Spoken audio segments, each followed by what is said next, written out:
Hello everybody, and very nice for me, I have the lovely task of welcoming everybody to the Southbank Centre. I'm Tanya Barron, I'm the CEO of Plan International UK, and I'm very excited to be here, I'm sure you all are. We have a packed schedule of inspirational speakers, and they'll be discussing the issue of early and forced marriage, and also importantly, what needs to be done to tackle it. Plan is delighted to co-host this event with Girls Not Brides and the Gender and Development Network, and of course the Department for International Development, and especially to have the opportunity to hear directly from the Secretary of State on this vital issue. I would just like to say a very few words about Plan UK and our work on the issue of child marriage. It's clear that adolescence is a particularly vulnerable time, when the restricted choices of girls, due to both age and gender, are exacerbated. In adolescence, girls often have to drop out of school. They're forced into marriage. They experience many other kinds of violence. And 1 in 3 girls in the developing world will be married before their 18th birthday. Well, why is this happening? A combination of factors: poverty, lack of education, and most crucially, underlying social norms that discriminate against girls and place far less value on them. In 2007, Plan launched our Because I'm a Girl campaign.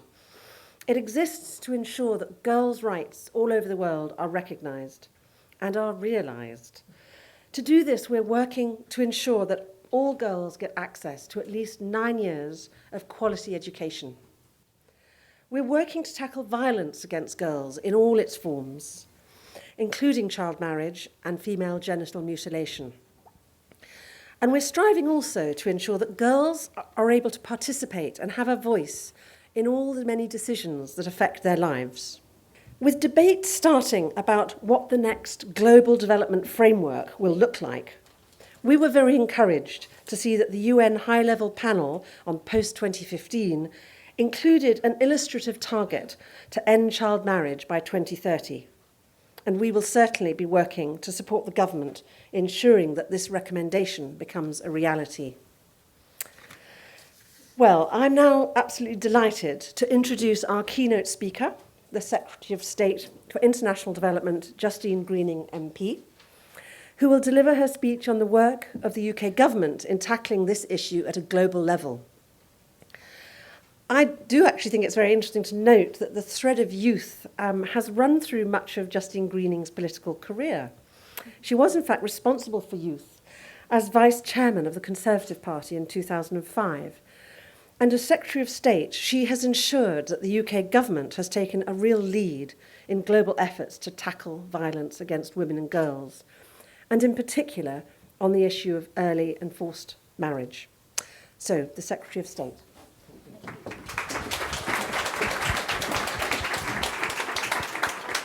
Thank you very much, Tanya, for that introduction. And I'd like to thank our hosts, Plan, Girls Not Brides, and the UK Gender and Development Network for organising the event that we're all at today. And can I also, before I begin, thank all of my officials in DFID who work so hard on this agenda, day in, day out. I get to do the speeches, but they do so much of the work, and I just wanted to start off by saying a massive thank you to all of them for the efforts they put in. And I know that there are charities, campaigners, activists here today who really are at the forefront of helping to make the world a better place for girls and women. And I don't think I need to tell anyone here how important girls and women as an agenda is to me personally, and indeed to my department. Our Prime Minister talks about the golden thread of development, building the kind of open economies and societies where everyone has a chance to contribute. Women and girls are an integral part of reaching that challenge. And many of you were present here a year ago when I set out that the Department for International Development would be taking its work on girls and women to the next level. And that meant in many areas looking at how we could get to the root cause of the problem, which is about tackling the discriminatory social norms that keep too many girls and women poor and marginalised, tackling the deep-rooted prejudices and attitudes that mean simply being born a girl in some communities and countries defines and limits what you can achieve for your whole life. And in the last year, I really do feel like we've made real progress on our strategy to help give girls and women a voice, choice and control over their lives.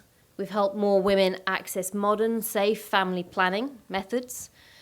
We've helped promote girls and women as leaders in politics, peace processes, and public life. And we're removing the barriers that so often prevent girls and women from contributing to and benefiting from economic development. I'm personally championing a new initiative to leverage greater international investment from a wide range of partners, including the private sector, to support countries that are integrating work on improving girls' and women's prospects into national economic development plans, starting with Nigeria and Sierra Leone. And we're also scaling up our work on tackling violence against girls and women. And I'm particularly proud of the ambitious world-leading work that DFID's doing to end female genital mutilation in a generation, work that's been brilliantly led by our Parliamentary Under-Secretary of State in DFID, Lynn Featherstone. Thank you, Lynn, for all of the work that you do on such an important agenda. I should also praise William Hague, the Foreign Secretary, for his ongoing commitment to addressing sexual violence in conflict through the Preventing Sexual Violence Initiative and the UN General Assembly Declaration of Commitments to Ending Sexual Violence, which have now been endorsed by over 140 countries. So it has been a year of progress, and I'm really grateful to all the campaigners, all the organisations here today who've worked with us, because I really do believe that together we've pushed gender equality up the global agenda. But I've also felt that there was an area that we didn't talk about enough, an area that's gone too often unacknowledged and untackled, and that is early and forced marriage. In the past, many of us have found talking about early and forced marriage very difficult. It often has felt uncomfortable, and it's generally been considered too difficult, too taboo, maybe too entrenched to focus on enough. And as I'll outline today, I believe this has simply got to change. All over the world, millions of girls are being forced into marriage, many while they are still children, where they'll come under immediate pressure to have children themselves. And for many of us, as we grow up, we realise there's a whole world of opportunity out there. But for these girls, whatever may be the case for their brothers, when they reach adolescence, their world shrinks, and hope gives way to a restricted, limited reality. And this isn't good enough. Nearly 20 years ago, at a historic women's conference in Beijing, the international community agreed with America's then First Lady, Hillary Clinton, when she said, and I quote, that human rights are women's rights, and women's rights are human rights. Since then, the world has made great progress on gender equality, but as long as early and forced marriage exists, we've not fulfilled our promise to girls and women. And early and forced marriage remains one of the critical symptoms of the low status of girls and women in many societies and of the day-to-day neglect of their rights. And it is time for us to break the silence and to take action. DFID's already doing this in our campaign to help end female genital mutilation. FGM is something we've historically backed away from in many respects. Yet there are 125 million girls and women across the world who've had their genitalia partially or totally removed, leading to a lifetime of psychological scars and serious health problems for many. In many places, FGM is carried out because it's believed to be in the girl's best interests. Traditionally, uncut girls cannot marry and are seemingly condemned to a life of stigma and discrimination. Slowly but surely, things are changing for the better. Women and girls, and many men and boys, leaders and communities, are now speaking out against a harmful and violent practice that holds girls, women, and countries back. And we are seeing thousands of communities now in West Africa deciding to abandon the practice of FGM. Our job is to support them and to accelerate the pace of change. And the UK is already leading the way as the world's biggest supporter of activity to end FGM, something I think we can be incredibly proud of. Last year, DFID launched a £35 million programme that will work in 17 countries to support the Africa-led movement to end FGM. And I want to replicate the success that DFID and others are having on FGM with early and forced marriage as an issue too.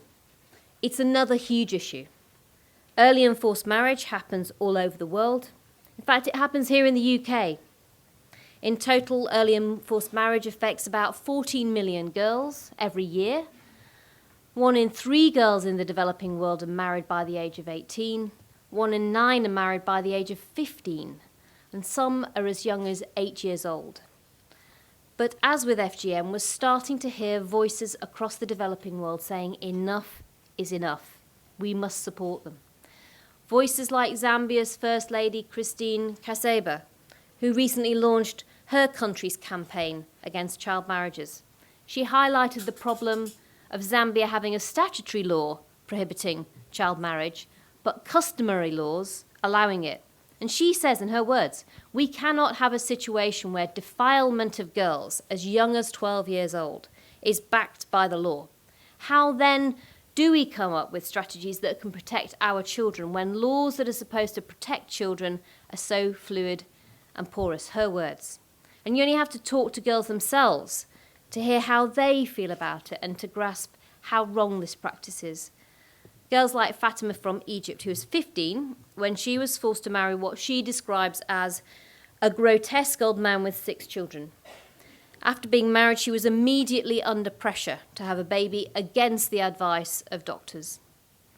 Girls like Lamana from Cameroon, also 15, when she was told she was going to marry. When the day of the wedding was announced, she recalls thinking, how can I invite my friends to a forced marriage? She says, I refused all the ceremonies because I didn't want to be part of that.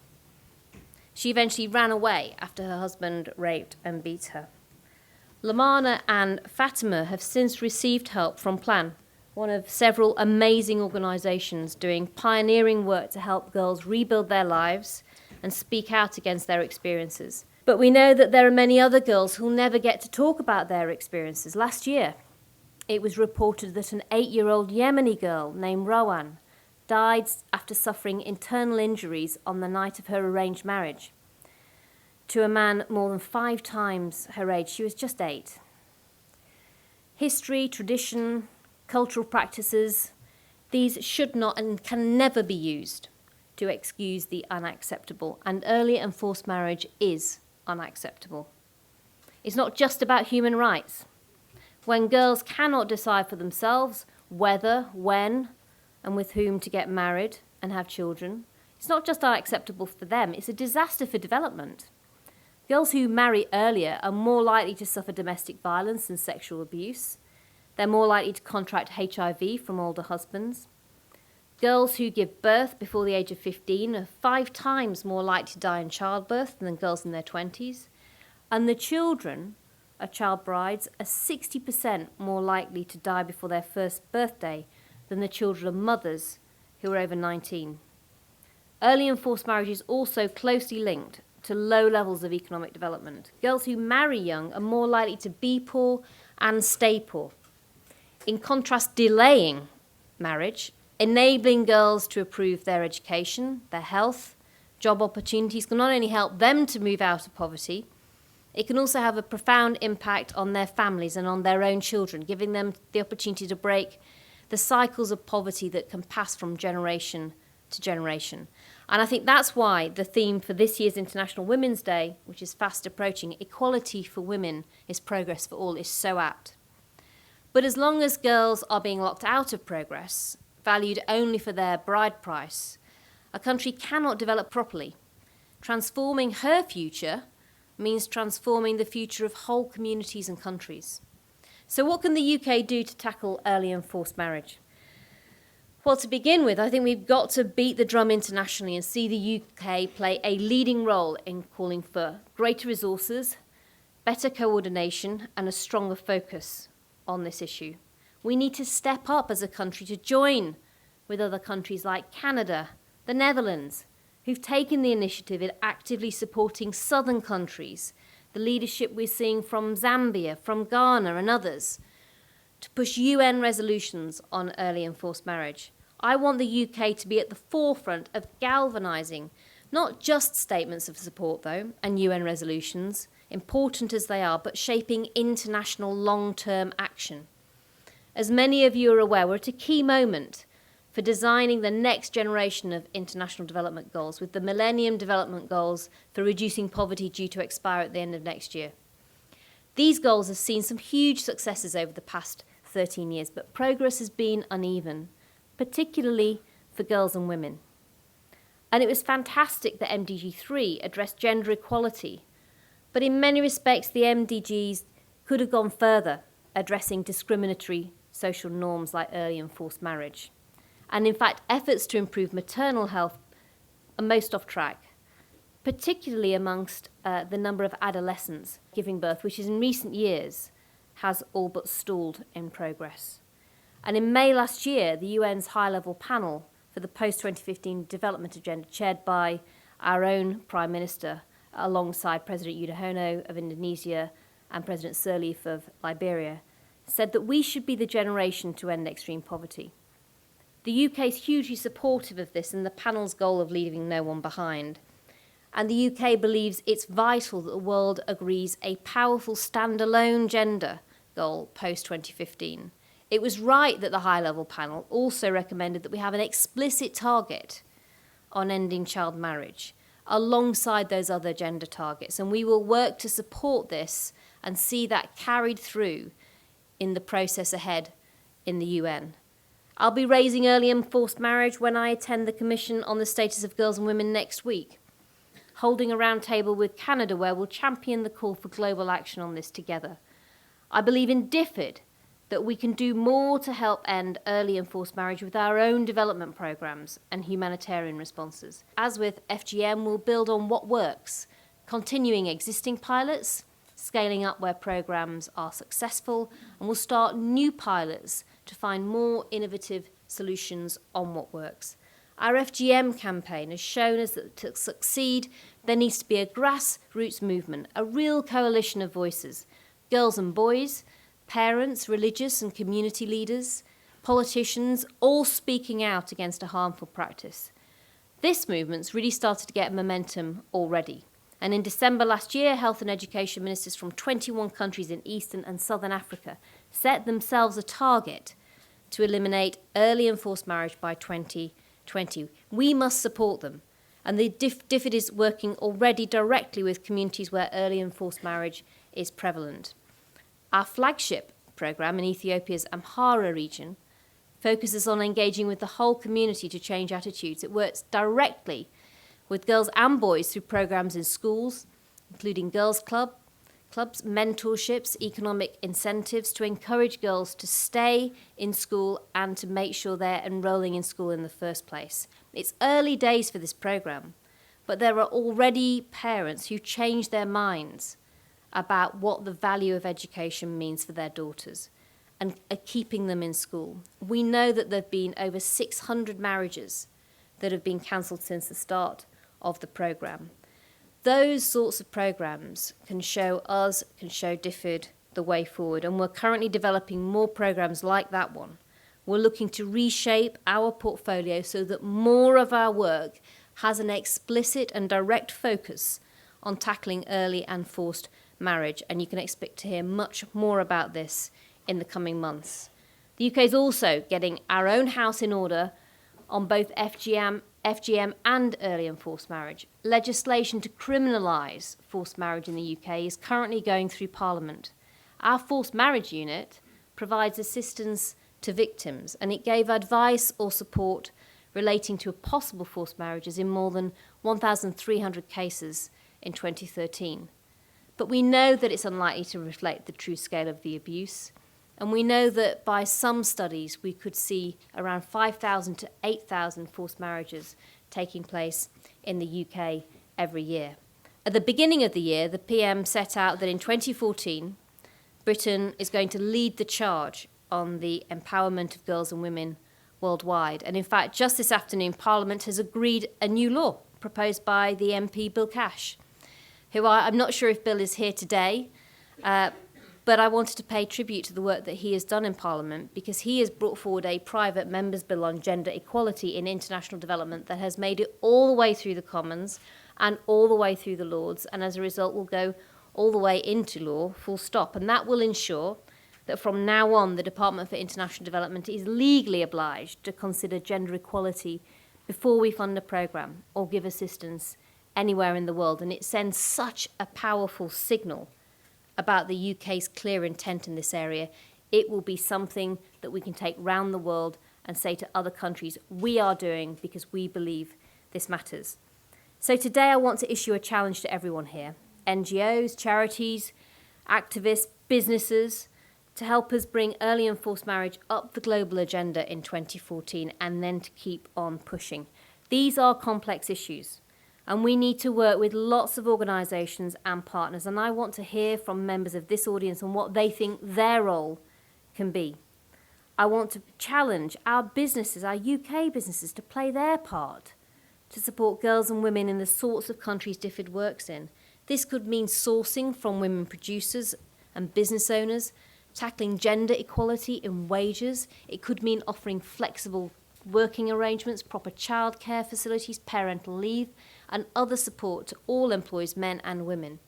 But business is part of the solution too. Finally, I want to urge girls in the UK to join us on our campaigning efforts on FGM and early and forced marriage this year, and to keep on and stick with us on that road. We know what a powerful force for change girls can be. Girls like Malala Yousaf, who I only saw last night, a Pakistani schoolgirl shot by the Taliban simply for going to school and saying how much it mattered. She's now spearheading, as we all know, a global campaign for girls' education that's having a huge impact all around the world. Girls like Farmer Mohammed, who got a meeting with the Education Secretary, Michael Gove, after getting more than 250,000 signatures to her petition, urging the government to write to all schools about FGM, which is exactly what we'll be doing. Girls like Muna Hassan, who'll be speaking to us shortly about her campaign on FGM, which she started at the age of 13. These girls took the causes they felt strongly about right to the top and put the spotlight on governments and world leaders to demand and get change, and quite right. I recently visited a secondary school in Wakefield in Yorkshire, Outward Grange Academy. It was a fantastic visit. I loved meeting all the pupils. But as I listened to them, as I listened to the girls there, I was struck by how strongly they felt about the fact that girls their own age were having to go through FGM or be forced into marriage, forced into having children before they were ready. They wouldn't accept it themselves, quite rightly, and they don't want other girls to have to put up with it either. And I want to know what you think. So tell me on Twitter at Justine Greening and hashtag #TransformHerFuture. I'll be listening, the Prime Minister will be listening, and we're taking your priorities and making them ours now. In conclusion, I don't believe you can pick and choose on human rights. You can't decide to go for some matters and raise those, but leave the others that feel too hard, too sensitive, too controversial to tackle. Early and forced marriage is a human rights issue, and it's not focused on enough because it's complex to address. It takes time to address because it means a fundamental shift in attitudes, a shift in investment, in policy. None of these things are easy, but that should never give us an excuse to ignore it. And last year, I remember, Tanya, you asked me what the government was doing about early and forced marriage, and I gave you an answer, but I knew in my heart that it could probably have been a better one. And I realised and I decided that it was going to be up to me, up to us as ministers, to make sure that we had a better answer. And I believe that early and forced marriage is in effect a litmus test for us. If we can ensure voice, choice and control, then girls will be able to decide who and when to marry. And when this happens, a better future will open up to them and for their countries and for all of us. The UK can, but we also must show leadership on this, and we will. We will keep building on this growing momentum, and we will keep building on that momentum until it becomes unstoppable. DFID's going to leave no stone unturned in tackling early and forced marriage. We're going to do that alongside our campaign on FGM. We'll be doing it alongside our work to prevent other forms of physical, sexual and psychological violence against women. And we're going to be working hand in hand on helping women entrepreneurs to get finance and land rights, on family planning and on education. bringing all of these things together by keeping these issues under the spotlight and by galvanizing global action, we can give girls and women around the world the chance to write their own futures. And in doing so, I passionately believe to make all of our futures better too. Thank you very much.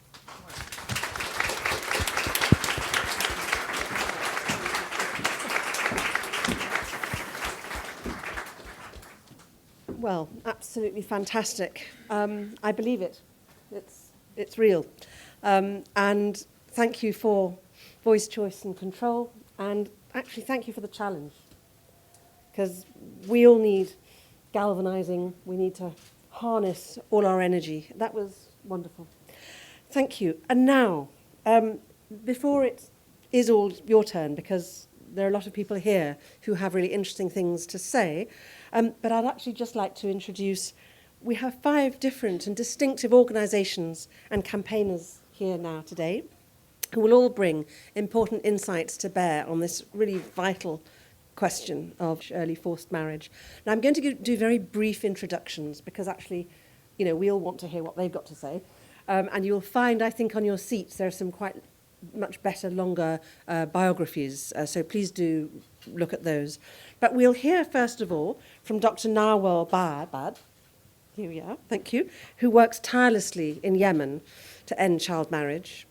We'll then hear from Anita Prem, founder of the Freedom Charity, a UK organisation that provides support to victims of forced marriage and violence against women.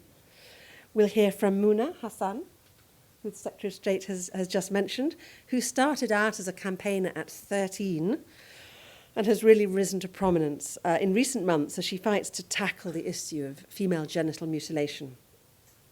Next, we'll hear from Lakshmi Sudaram, who's from the Global Coordinator of Girls Not Brides, a global partnership of over 300 non-governmental organisations, all committed to ending child marriage.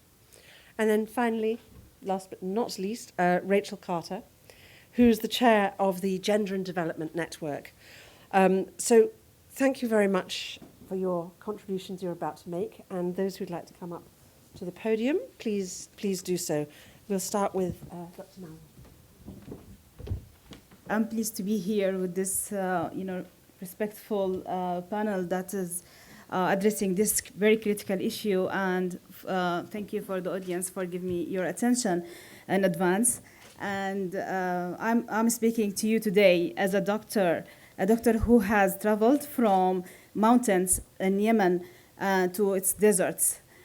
Throughout, I have seen what happens with children given birth to children, and I have seen tombstones of girls who died too young because they married too young. I also speak to you as someone who remembers the wedding of her 13-year-old friend. And also, she was my best friend, and she was the smartest student in the class. We wanted to become doctors together, and we had big plans for our future and big dreams. But when she was 13, my friend was taken out of school to be married. And I remember her wedding day. We were all so upset. It was not a happy day as it was expected to be. And, seeing her, just a child like us, sitting there and with that sad face is still in my memory till now. I was lucky. My parents did not want me to marry, and they were the firewall against the pushes that were all to get me married a child like my other friends, and they were determined to give me a brighter future. My parents are right to be proud of what I have achieved. I am now a doctor, and they have helped me to get there. But this is not the case for a lot or most of young girls in Yemen. Yemen is just one of 2 countries in the world with no legal minimum age of marriage. about 1 of 3 girls get married before 18. But the numbers may be higher, especially in rural areas. And rural areas in Yemen is more than 75%. Together with members of White Rebel Alliance and other allies in Yemen and many other activists, we have been campaigning for safe age of marriage for years. Since the uprising in 2011, a new constitution is being drafted in my country. And this is an opportunity to establish a minimum age of marriage. But it's a narrow window of opportunity. I urge you all here today to please raise your voice and support our calls. We also need more support for the community groups who are helping girls at the local level. Change is happening, and thanks to the action of local groups, but their work is difficult, and they have minimal resources. I also urge UK government and all of you here today to ensure that child marriage is addressed throughout our development work. And I'm actually very pleased to listen to the speech that Madam Minister just gave about the support and how the UK government is determined to help the world to overcome this very critical issue. And as I can quote here from Ban Ki-moon, maternal mortality is not only a medical issue, it's much beyond that. Too often girls have no voice, no choice, no access. I am determined to help them have a better future. My friend did not fulfill her dream, but by ending child marriage together, we can make sure that the girls in Yemen and around the world can fulfill theirs. Thank you.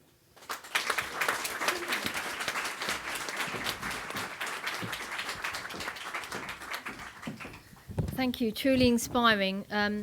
Minister, there are a number of people here that have made huge differences to try and end early and forced marriage. And when many people in the UK think about it, they think about an issue that doesn't affect them in the UK. They think about it as an issue that is in far and distant exotic countries. But as a charity, we set up Freedom in order to look at forced marriage and dishonour violence for young people in the UK especially, because we know it happens. And when we talk about forced and early marriage in young people, we are talking about child abuse. And when we look at child abuse, and when we look at how people have shunned away from us even talking about it and not wanting us to even mention the issues, it's because in the past people have been too politically correct. They've been worried about offending communities. And yesterday I was being interviewed and someone said to me, well, what happens if I realise my neighbour is forcing their child into marriage? What do I do about it? I said, well, actually, if you realise this was happening and it's a child and they're being forced into marriage, it's child abuse, would you stand by and do nothing, or would you phone the police? And I think that's a really big issue that's happening now in the UK, and I absolutely feel that the government have taken the very courageous step of going to make forced marriage a criminal offence later this summer. And it was against a backlash of many organisations that were against this, because they thought it was going to drive forced marriage underground. Well, forced marriage is already underground. I haven't met one parent that would openly admit forcing their child into marriage. But we see many cases. We have the only 24-hour helpline on forced marriage in the UK that's manned by 20 professionals. If I say to you, since November, we've almost had to double the number of call centre staff because we are inundated with calls coming into Freedom Charity. And when we talk to schools, and we've got a national campaign of going to as many schools as we can in the UK, and many at the invitation of young girls. Young girls are phoning up the charity and saying, I believe my friend is going to be forced into marriage. In complete denial, girls as young as 12 and 13 are being forced into marriage in the UK. What can I do about it? We will then go straight into that school and do an assembly. And one of the schools we visited recently, they said it's not an issue in our school. We really don't want you to come and talk about it. We really think it's not going to be an issue. But it really is a massive issue. We have an app that young people have downloaded, and young people asked us for an app because actually the technology that young people use is moving forward. So they text and they phone. But one of the things we must do is look at the root causes. When we went into a school recently where the majority of students had severe disabilities, we were told that 85% were a result of forced marriages and first cousin marriages. And we were told that most of those young people were going to be in danger of being forced into marriage for immigration reasons and bringing people into the UK. But young people themselves are desperate for help and support. They want us to go in and talk to them. And when we talk about forced marriage, we often think, well, actually, maybe when this generation of parents lose their influence, it could be something that's dying in the UK. I can tell you that the average age of a perpetrator of forced marriage is a 22-year-old man. It's the brothers and the cousins that are going in holding family conferences and deciding that their sisters and their female cousins, their children, the female children in the family, are going to be forced into marriage. And by going into schools, we're changing the hearts and minds of those young people. Because unless we do that, this is going to be something that's going to continue, and a shame to this country that's so progressive and doing such enormous work internationally. We have to put our own house in order, which we're doing. Thank you very much indeed.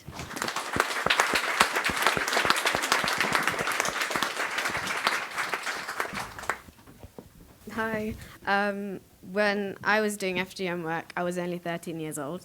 So going from 13 and writing a short poem to being 20 and seeing policy changes here in the UK just shows how much young people can do here in this country, but also abroad. When doing this work, we faced hardship. We had so much support from our families, but lack of support from everywhere else. I remember seeing teachers who were looking at us quite strangely because they thought, why are you talking about FGM? It's not relevant here in the UK. And knowing friends and people that I came across every day who were telling me, I've been cut and I know someone who is going to be cut. And young people were put in this position where, where do I go? Who do I talk to? And then seeing teachers who had no training and, were coming to organizations such as Integrate Bristol and was telling us, we don't know what to do. And as young people, we felt like we had to highlight three main things when it came to FGM, which I think, when looking at child marriage, is quite similar. We need to empower young people, especially through education, and realize they are the future generations. They are the ones who will stop this. We need to realize that young people, when they want to do something, they can do it. They just need the platform. They need someone to be like, it's okay to speak out. It's all right to say what you want to say, because we here as adults are here to listen to you. We also need to realize that young people are not stupid. They know what's going on around the world. They know they want to change something, and they are the future politicians. They're the future policymakers. They can do something. We just need to help them. And we also need to realize that there are quite what we, as in Integrate, we call, or the girls call them gatekeepers. And there are these men or sometimes women who try to stop work, such as FGM or child marriage, and they try to bully all these young people and tell them that this is wrong. We need to stop going to them as adults, and we need to start going to the hearts of the communities. We need to start going to the women and the young women and the girls and these young boys and tell them this is wrong, and we can help you, and we can tell you how to help. We can tell you where to go. We can tell you, which organization to go to. And they need to understand that as young people, they have this voice and they can use it, and they can change policies like Pharma and Malala have done. But yeah, thank you.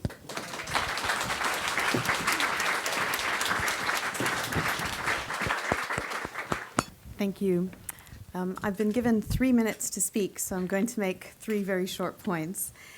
The first point is to thank the Secretary of State for the commitment of the UK government on this issue and for joining the growing global movement to bring an end to child marriage around the world. The UK has played an incredibly important role in advocating for the inclusion of a specific goal on gender equality and empowerment of women within the post-2015 development framework, as the Secretary of State mentioned. As she said, child marriage is an acute symptom of the low status of women. So DFID, we believe, has an incredibly important role to work very closely with the countries where child marriage is prevalent to ensure that child marriage is included as a way to measure progress on such a gender and empowerment goal. After all, child marriage is a concrete, measurable indicator that is linked to a wide range of development outcomes. My second point, is related to the point the Secretary of State made about making sure that the work on child marriage happens at the same time as the work on a number of other development priorities. Child marriage doesn't happen in a vacuum, and its impact is wide-ranging. So we urge you, as you think about the programming that you're going to be expanding and putting in place, to make sure that prevention of child marriage and support to child brides is integrated into a range of the other development efforts you have in place already, whether that's maternal and child health, the work that you're doing on human rights and justice, but also making child marriage a key pillar of the programming that you're doing on girls' education. My third point is related very closely to a comment that Dr. Nawal made about the importance of working with community groups.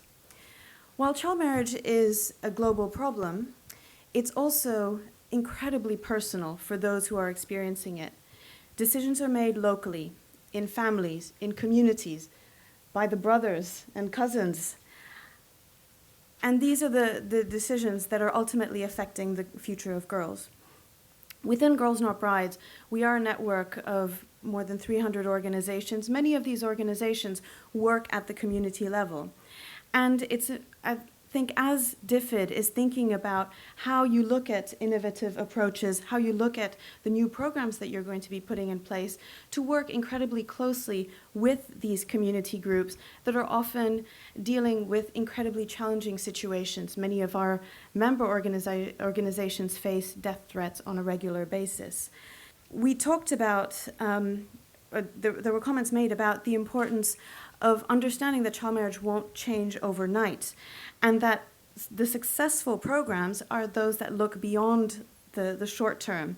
And so therefore, we urge you, as you think about the programming, to also be prepared to think beyond the confines of a typical grant cycle of 3 to 5 years, because it takes time to address some of these entrenched social norms.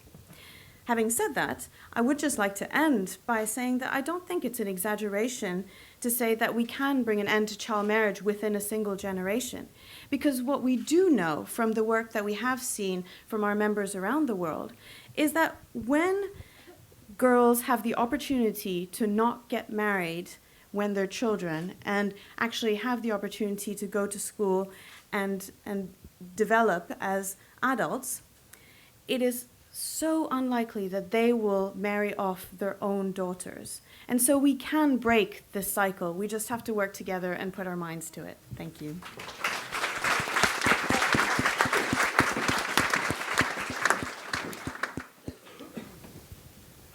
The Gender and Development Network are really delighted to jointly host this event today. For those of you who don't know us already, we are a diverse network of over 100 organisations and individual experts. We're made up of UK-based NGO staff, practitioners, consultants and academics, all working on gender, development and women's rights issues.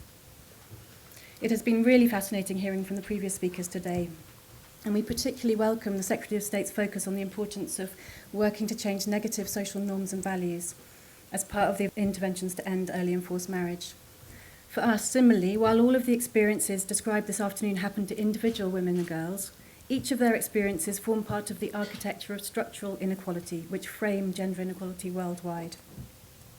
We see this as fundamental.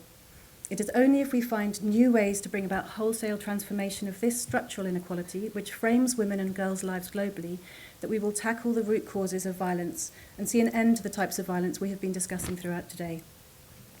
It was also really positive to hear early and forced marriage being put in a broader framework of violence against women and girls. For the GAD network, it is critically important that we frame our thinking and interventions on early and forced marriage, FGM and other harmful practices as part of this broader continuum, including domestic violence and rape, which are experienced by so many women within the UK and globally. Finally, as Lakshmi said, we also really welcome the Secretary of State's ongoing commitment to a standalone goal on gender equality and women's empowerment. We know that the fight for this standalone goal is not yet won globally, and it's really important that we all stand behind this in the next few weeks and months. We at GAD have been working really hard to lobby for this, and in particular would like to see a target on violence against women beneath a standalone goal. There's a detailed GAD report and a position paper which is available on our website, and if you haven't seen that already, you might well want to take a look at that.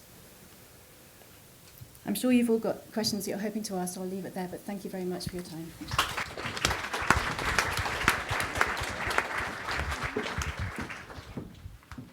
So now, questions, and I hope answers. I think we'll take a little cluster of questions at a time, and then we'll see which of the panel feels that the question is really for them. So, Hi, I've got a question for Minister Greening. My name's Bijal, I'm from Girl Guiding. And last summer I visited and planned UK projects in India. And I met a lot of girls and young women there who were taking the lead on decisions in their community. And I was wondering how DFID was giving these girls, the local girls that are affected by these issues, a platform to get involved in the decision making on the programmes that you'll be running. Thank you. thank you very much. Excellent, thank you. Let's ask for one. Let's have another one. Over here, Caroline. Just thank you. Caroline Harper from the Overseas Development Institute. Well, the Secretary of State has announced a very welcome boost to efforts to end harmful practices. And at ODI, we're working on the full range of competences that girls need to be empowered, as well as looking at how we measure that change.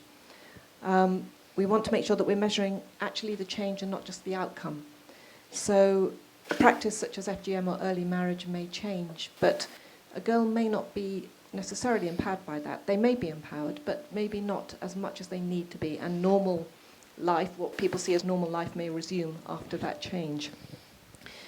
So in the light of that, I'd like to ask the Secretary of State and the wider panel how we can actually put the focus on these wider structural changes whilst also having a focus on ending child marriage, because there's a lot that needs to be done. And many of the panelists have mentioned this, actually, which is fantastic, including yourself, Justine Greening. But we need to look at a wide raft of change. So how do we do that, both in policy for the MDGs as well? How do we communicate that to governments? Because these issues are complex. Thank you. Let's have one more. Yes, please. So there are 140 million girls affected by these horrible and barbaric abuse of human rights. FGM and forced marriage should be addressed everywhere. Very few schools study this as part of their curriculum. It makes no sense that there are not enough students worrying about this global issue. So is the education sector planning on implementing forced marriage and FGM into the compulsory national curriculum? Good question. We might have some cross-ministerial, cross-departmental discussions here. Thank you. Let's get some answers to those. I fear that some of those are for the Secretary of State. That's all right. We have really the first one, I think, which is very practical. What is DFID doing about girls at the local level in India? Was one. So I'll answer all three questions, and then I'm sure the panel will want to add on.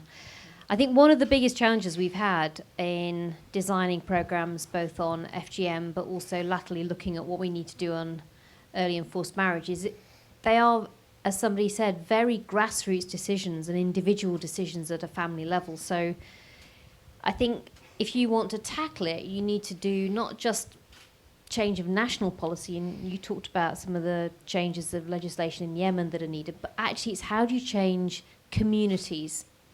And that means that the programmes we've developed have very much been developed with communities. And I think that takes time, and it means a very granular approach, which is actually quite difficult to do at scale. But that's precisely what we are proposing nevertheless. I think the Girl Guides are doing a fantastic job in now weaving international development in a lot of what you do. So I think you're one of the leaders of young people in Britain that can really play a role in helping to make other young people around you aware. Just on Caroline, on your point, I think you almost need to look at things in terms of you've got to have a holistic approach, and that means tackling health, education, political participation simultaneously. And when I talked about the work that DFID is doing in leveraging, what I mean by that is not looking at programmes in isolation and looking at them in the round to say, have we got the right portfolio of work in a particular place to really get a long-term change that goes well beyond just simply seeing a girl get into school, for example. We need much, much more around that sort of an approach if we really do want it to be successful. I think research is key in this as well, and being prepared to invest in longitudinal studies that actually do follow prospects of girls for much longer than maybe 1 or 2 years, but actually get a genuine understanding of how their lives pan out over a much longer time frame. And I think we should be willing to start investing in putting that sort of long-term research in place. And then the last question, a really good question about how we make sure we formally build this into education and schools. And I think the initial guidelines that are going out, that's a start. And I think we need to look at how that gets on. We need to look at whether we are feeling like we're tackling this issue. And then I think we should be prepared to ask ourselves some tough questions about what more we need to do, especially in schools, with teachers, with pupils, but also in the health service, what we should be saying to GPs running practices that may practice nurses about what we want them to do and their role. I think people want clear guidance, and I think the more prescriptive perhaps we need to be, possibly we should be prepared to do that. I'm going to hand over now to get the rest of the panel's views on some of the questions that have been asked. I know Anita's keen to... Okay, if I can just tackle the education part of the question. And I think that's such a crucial thing to ask about education, because so many schools have been very reluctant to tackle forced marriage and FGM, and actually it might be left to a supply teacher to do in half an hour and say, well, actually we've covered it, we can tick that box. And actually what it needs to happen is it needs to be a proper agenda on the school timetable, on the curriculum, and dealt with not in isolation but holistically about how it affects young women and girls worldwide and in the UK. And what we've done at Freedom is we've invited Ofsted to come in and look at the work we're doing, look at the literature, the free books that we give out, and it's made a big difference because we've found nationally across the UK, schools want to talk about it. And actually, it's the young girls in the school normally that have invited us in, and it really shows an awareness. And we've had schools that are reluctant and schools that are very keen, but by doing it to the whole school, nobody's stigmatised, and we focus on the best friend. Because bearing in mind that the young girls in the audience don't know that they're going to be a potential victim because nobody's told them. They don't know the signs, and by focusing on what to look out for makes the biggest difference. So I think education has got to be the way forward, not only to protect the young girls and the future generations, but to change the mindset of the future perpetrators. I was just going to quickly address Caroline's point. And for me, I think in terms of achieving long-term structural change, there is a real challenge in that. And I think it's a challenge for all of us and to think and reframe the way we work. So as donors, thinking about longitudinal funding, which is hard to do, but is going to be very essential if we want to achieve long-term change. And as INGOs, working in longer-term partnerships with organisations based in the South. And part of that really needs to think about a whole systems approach to change, thinking about working across different dimensions of communities, and particularly looking at prevention work as well. I think it's important to recognise that child marriage is driven by the same underlying norm that drives a number of other harmful practices, namely that girls and boys are not seen as equal human beings. And so it's imperative that we keep that frame as we're thinking about how we work on child marriage, wherever it is, whether it's in the UK or whether it's abroad. And I know for most of our members, the work that they're doing on child marriage is an entry point into being able to address a range of both development issues as well as human rights related issues, because it's not a victory if instead of being forced to be married at 13, a girl is forced to be married at 18. That doesn't help her thrive and achieve her potential. I also wanted to add one point about, from experience from the field. We in Yemen we do increase the access to the health services through to training midwives, and by having those girls have been enrolled into the midwifery program, being educated, being increasing their income for themselves and for the families as well. That increased the potentials of other girls around them to be because seeing them as a model, and some of them have been also leaders in their communities, that opened the door for other girls to think about it, and for families and fathers also to think about their girls and what they can do, not only for themselves by education, but also for the entire family. I know that in our school, it wasn't statutory to talk about FGM, but we as young people took the initiative and we said, no, we want to talk about FGM. So some of the girls were doing drama and they had to do a story about a tragedy, and they did one on FGM. And that got the entire class talking. And then those children in that class went out of the room and they had all their friends talking about FGM. Some of us had to do a original piece in English, and we all did it on FGM. And the teacher was horrified. She was like, why are there 20 pieces of FGM on my desk? She couldn't understand. But then she went back to her CP lead and went, I actually need enough adequate training on FGM. And so that kicks off a movement within your school. And then before you know it, you'll see other neighboring schools, like we see now, wanting to talk about FGM. And then you have a massive influence on the people around you. So you start it.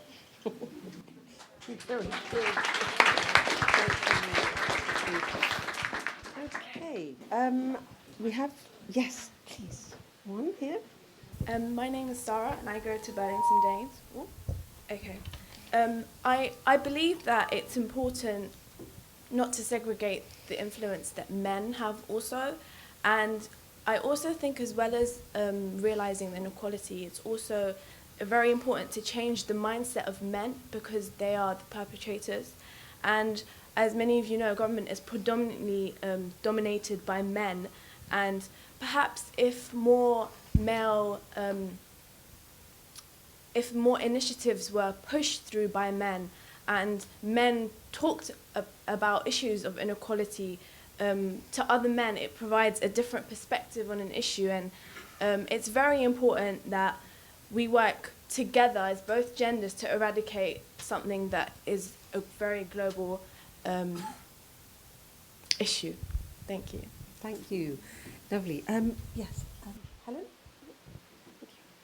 Helen? Helen Horn, I'm CEO of Womankind Worldwide.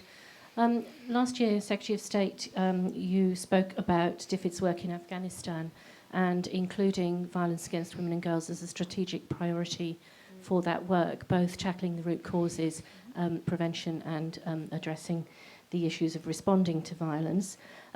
We welcomed that, and certainly we welcome today your commitments on early and forced marriages and some of these harmful traditional practices, which we believe are absolutely key to address if we are going to address wider issues of violence against women and girls as well.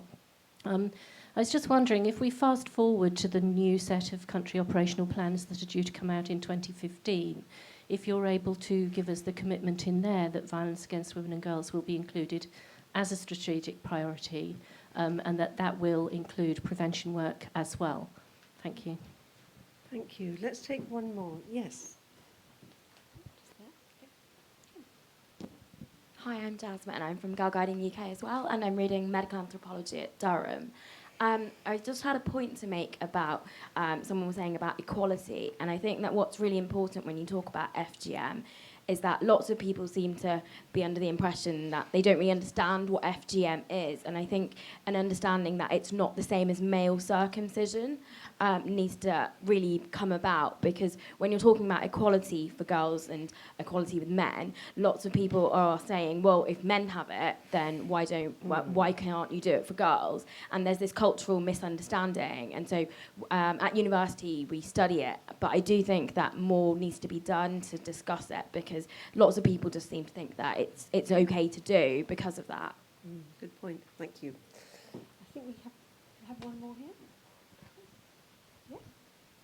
Mark Lister from Progressio, but my question comes from a Somalilander woman, Suad Abdi, and her colleague in Yemen, and Abia Abdi. And the question is from her, my number one priority is women's political representation. If women are not represented, who will raise social issues? What about maternal mortality? And Abia from Yemen also is concerned about other decision makers working with faith leaders as well through our work there. So it's how does this get integrated and give a voice to grassroots communities up at those decision making levels, both culturally, in faith terms, and politically? Thank you. Let's try for some answers.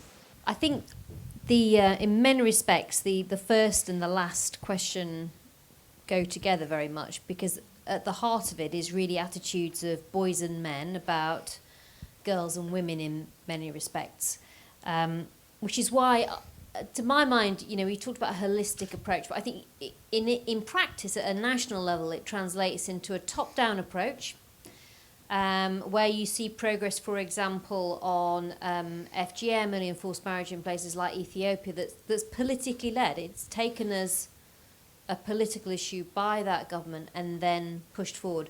But then it has to be complemented with, if you like, lower down the network, at community level, at community leader level, at religious leader level. All those points that you made are incredibly important, and you need to come at the issue from so many different angles that you maximize your chance that you'll affect the attitudes and the social norms that you need to get that change ultimately that makes the difference between somebody beginning to think that this is okay and not. And if you look at, for example, some of our programs on FGM in Ethiopia, it's quite interesting. A lot of the moves that happen day to day now in some of those communities we've worked with to combat FGM are them now deciding they don't think it's acceptable, them reporting families that are still taking girls to be cut. So not a top-down approach on changing behaviour, but one that's become actually fundamentally about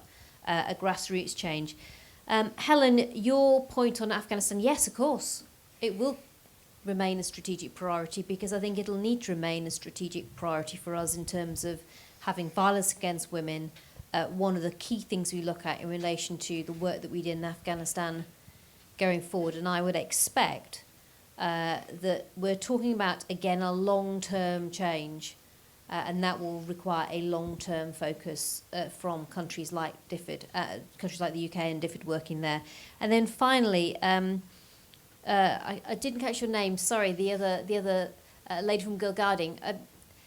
You talked about how we help people understand some of these issues, which are obviously difficult, sensitive. People won't always be familiar with them, and I think that's one of the reasons why it feels like they've been able to happen right under our noses in some cases, but people aren't aware.